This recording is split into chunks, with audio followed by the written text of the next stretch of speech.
بد شکل شہزادے کی سمجھداری۔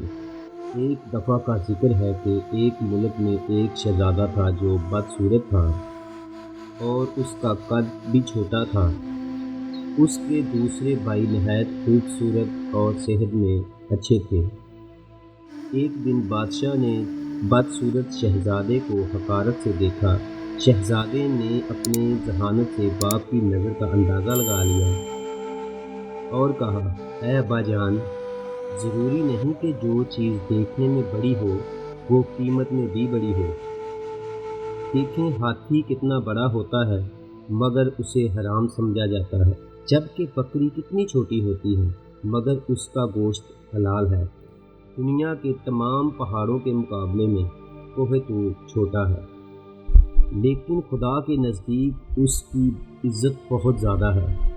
کیا آپ نے سنا ہے کہ ایک پتلے عقل مند نے ایک موٹے بیوقوف سے کہا، اگر اچھی نسل کا گھوڑا بھی ہو تو وہ بھی گدھوں کے استبل سے بہتر ہوتا ہے۔ بادشاہ نے شہزادے کی بات سن کر مسکرایا۔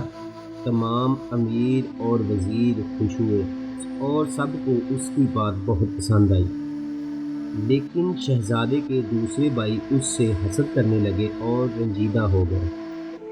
جب تک انسان اپنی زبان سے بات نہیں کرتا اس کی خوبیاں اور خامیاں چھپی رہتی ہیں۔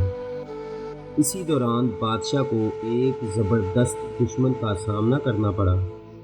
جب دونوں فوجیں آمنے سامنے آئیں اور لڑائی شروع ہوئی تو سب سے پہلے جو میدان میں اترا وہ بدصورت شہزادہ تھا۔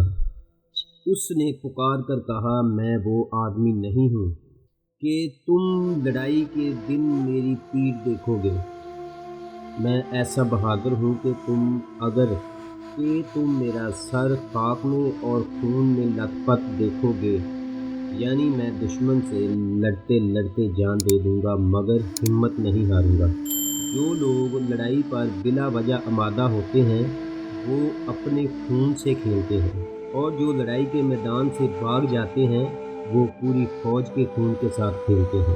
یہ کہہ کر شہزادے نے دشمن کی فوج پر حملہ کیا اور کئی بڑے بڑے بہادروں کو قتل کر ڈالا۔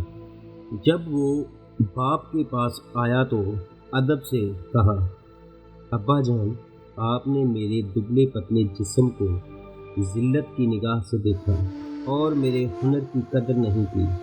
آپ کو معلوم ہونا چاہیے، پتلی کمر والا گھوڑا لڑائی کے میدان میں کامیاب گھوڑا ہوتا ہے اور آرام سکون سے پلا ہوا موٹا تازہ گھوڑا وہ میدان جنگ میں ناکام ہوتا ہے۔ دشمن کی فوج بہت زیادہ تھی اور شہزادے کی فوج کم تھی۔ کچھ سپاہیوں نے بھاگنے کا ارادہ کیا۔ شہزادے نے انہیں للکار کر کہا، اے بہادروں، کوشش کرو اور دشمن کو قابو کر لو یا پھر عورتوں کے کپڑے پہن لو۔ اس کی بات سن کر سپاہیوں کی ہمت بڑھ گئی اور سب نے دشمن کی فوج پر حملہ کیا اور فتح حاصل کی۔ بادشاہ نے شہزادے کو پیار کیا اور اپنی گود میں بٹھایا۔ روز بروز اس سے محبت بڑھنے لگی اور اسے اپنے عہدے پر مقرر کر دیا۔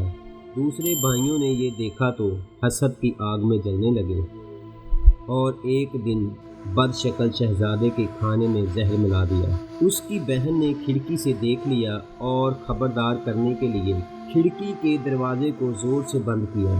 شہزادہ آواز سن کر چونک گیا اور اپنی ذہانت سے سمجھ گیا کہ کچھ نہ کچھ گڑبڑ ضرور ہے۔ کھانا چھوڑ دیا اور کہنے لگا، یہ تو نہیں ہو سکتا کہ بے ہنر لوگ زندہ رہیں اور ہنرمند مر جائیں۔